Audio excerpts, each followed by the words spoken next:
Ја слушате програмата Низ Светото Писмо.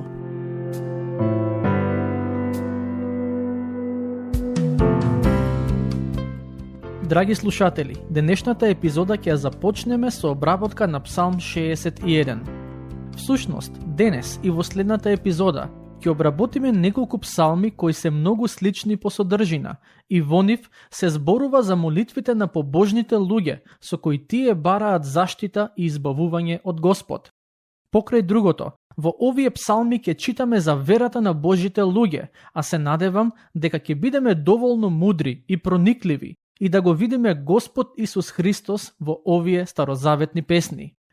Псалм 61 представува Давидова молитва, која е напишана за да се пее во придружба на жичан инструмент. Во старозаветно време, израелците користеле посебни жичани инструменти кои ретко се употребуваат денес, но тука станува збор за искрено повикување на Господовото име. Знаете, мислам дека денешните молитвени собири на христијаните се помалку досадни и сувопарни. Тоа го велам затоа што кога се собираме за молитва, ние на Господ му пристапуваме како некој кој е тука за да ни ги исполни сите наши барања. Пред него доаѓаме со листа на потреби и му пристапуваме како да е продавач во маркет, кој е должен да ни даде од полицата се што имаме на списокот. Таквиот пристап е погрешен. Да не се разбереме погрешно. Јас и тоа како верувам дека кога имаме потреба, ние треба од Господ да бараме, но нашите молитви не треба да се сведат само на барања, туку пред се искрено да копнееме по Господовото присуство.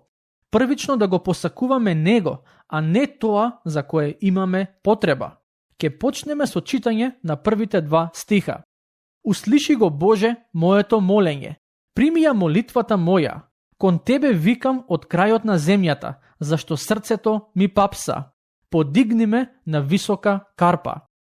Кога Давид зборува за повикување на Бог од крајот на земјата, мислам дека со тоа сака да каже дека се чувствува далеку од Бог, бидејќи Давид е на земјата, а Бог е на небото.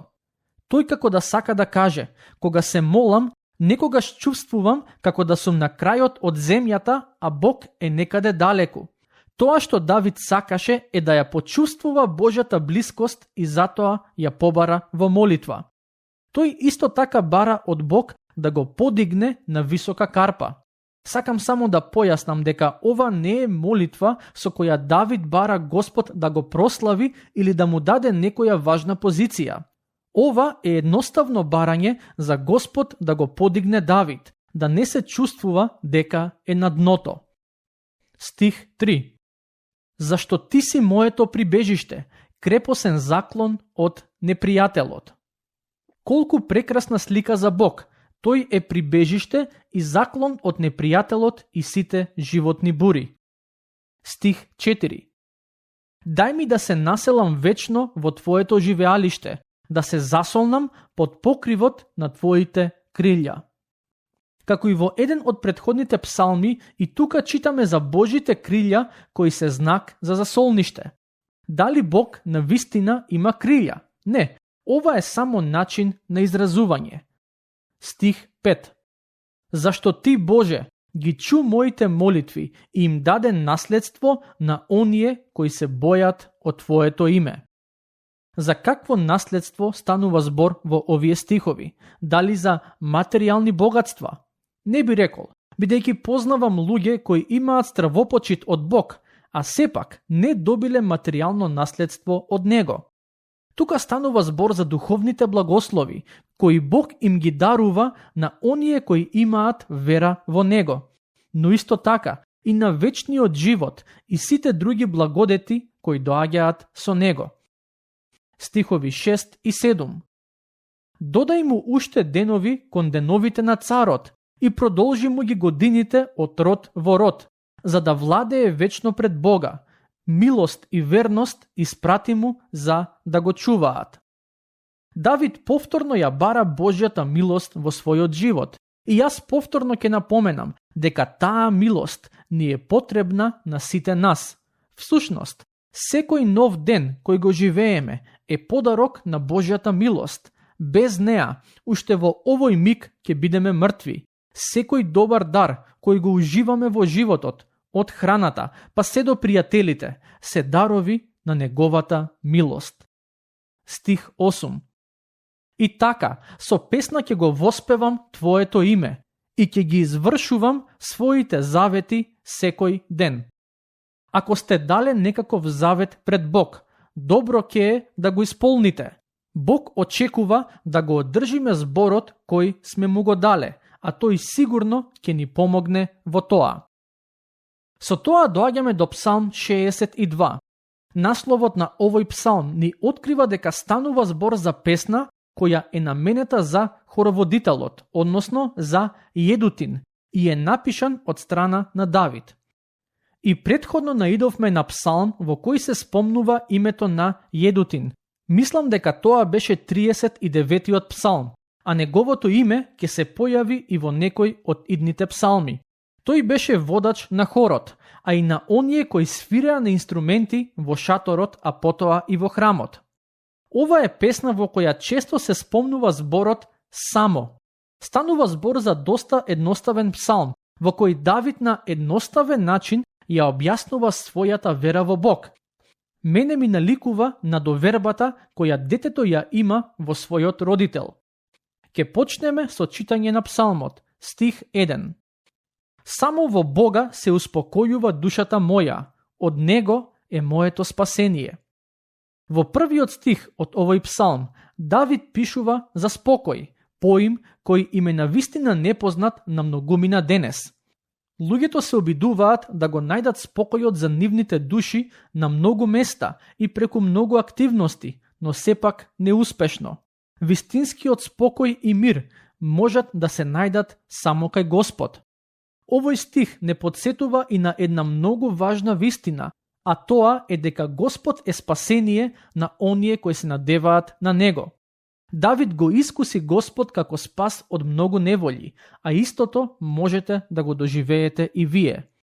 Стих 2.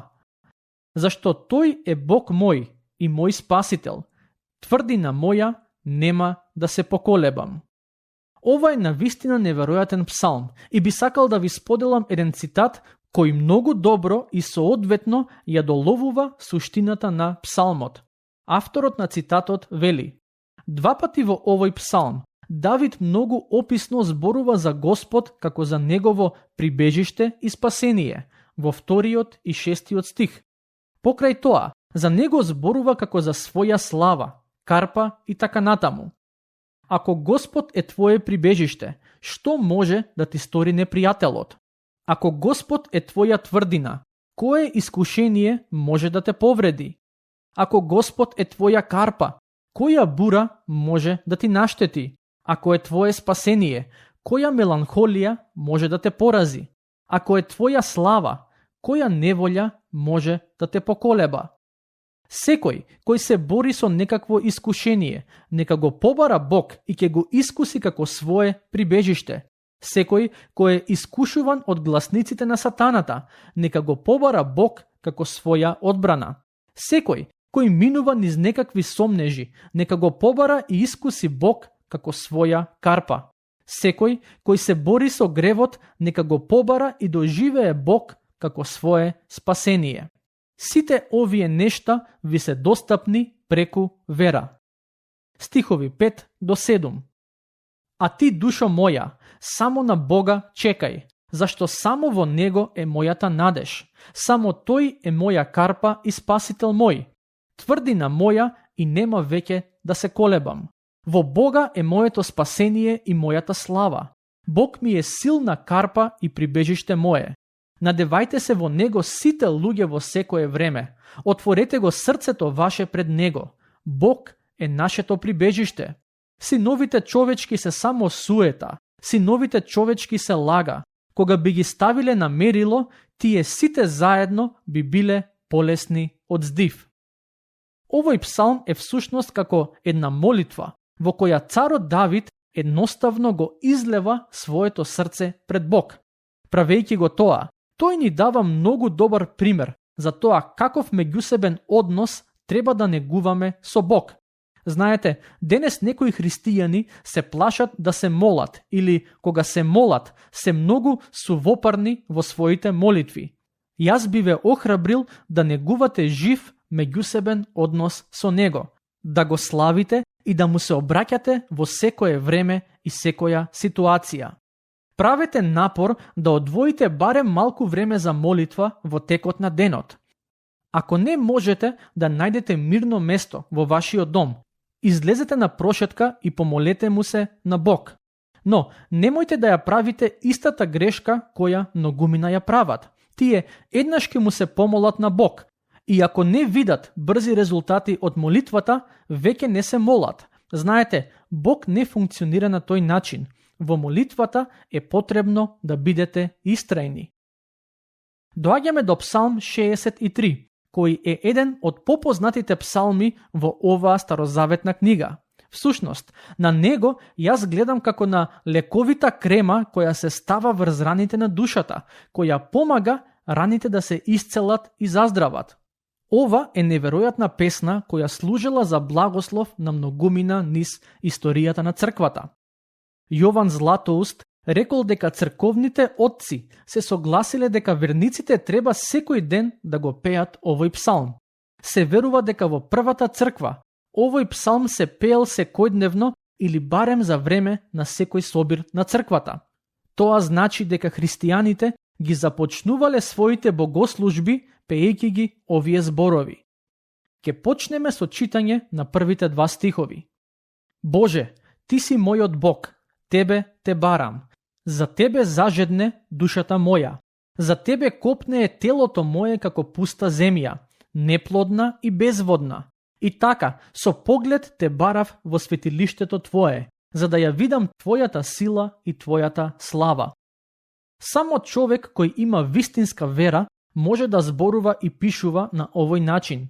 Тој се споредува себе си со неплодна и безводна земја, која има потреба од вода, односно на тој начин кажува колку му е потребен Бог.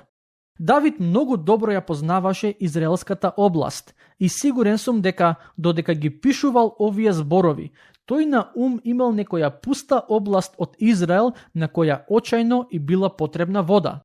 Таквата слика му помогна на царот на соодветен начин да искаже колку самиот тој има потреба од Бог, од неговото присуство, од неговата радост, мир и така натаму.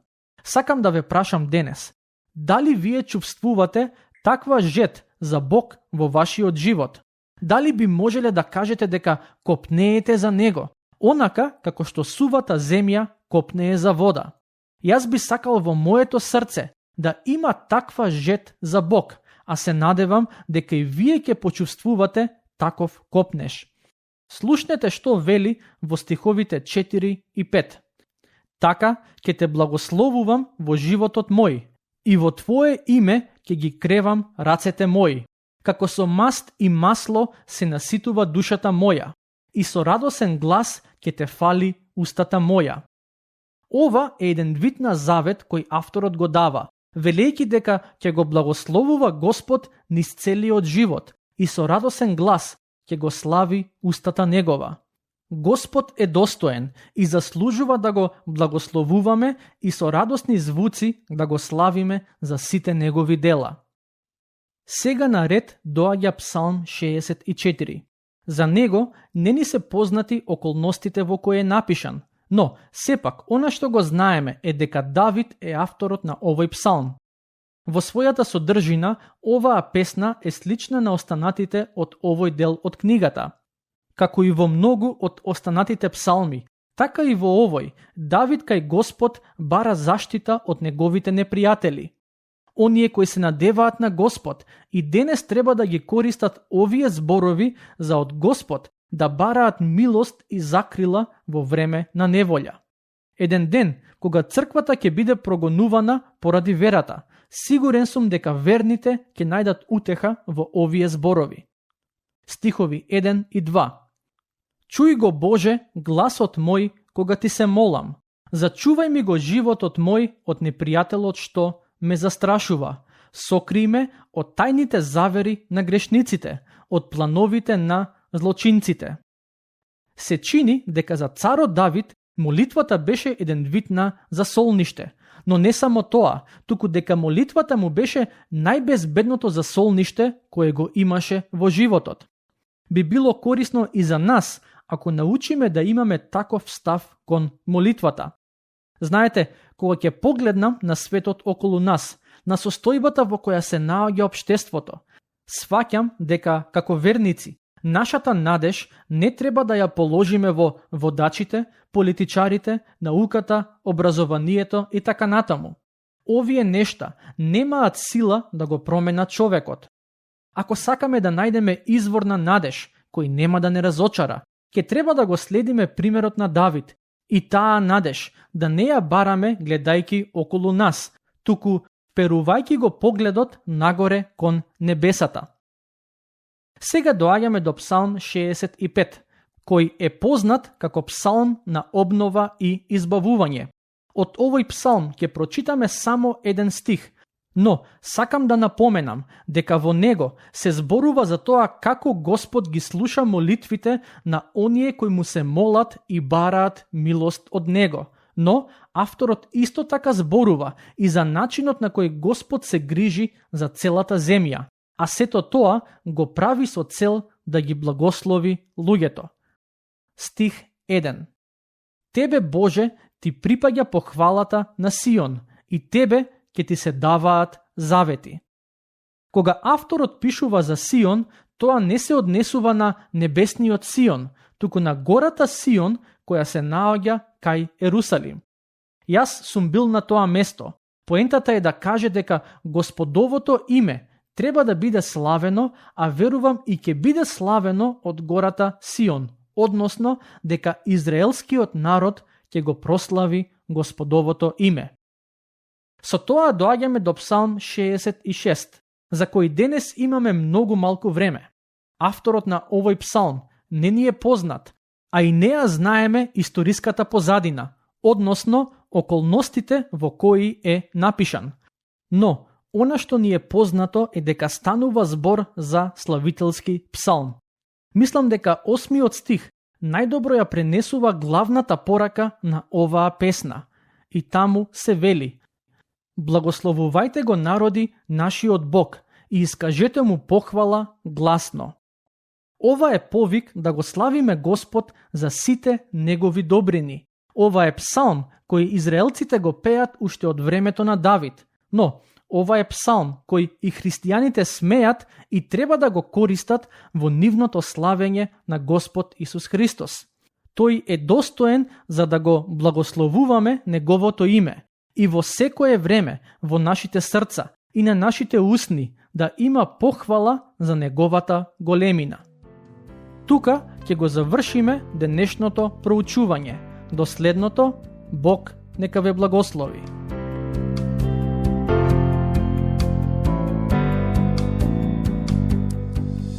Слушнавте епизода од програмата Низ Светото Писмо. Можете да не слушате и преку мобилна апликација на нашиот YouTube канал и на подкаст платформите како што се Apple и Spotify. Ако ви се допаѓаат нашите епизоди, споделете ги и препорачајте ги на вашите пријатели. Бидете слободни да ни оставите свој коментар или да ни пишете на нашата имейл адреса nizsvetotopисmo@gmail.com. Следете ги нашите страни Низ Светото Писмо на Facebook и Instagram. Епизодите од оваа серија можете да ги најдете и на нашата веб страна ttb.twr.org.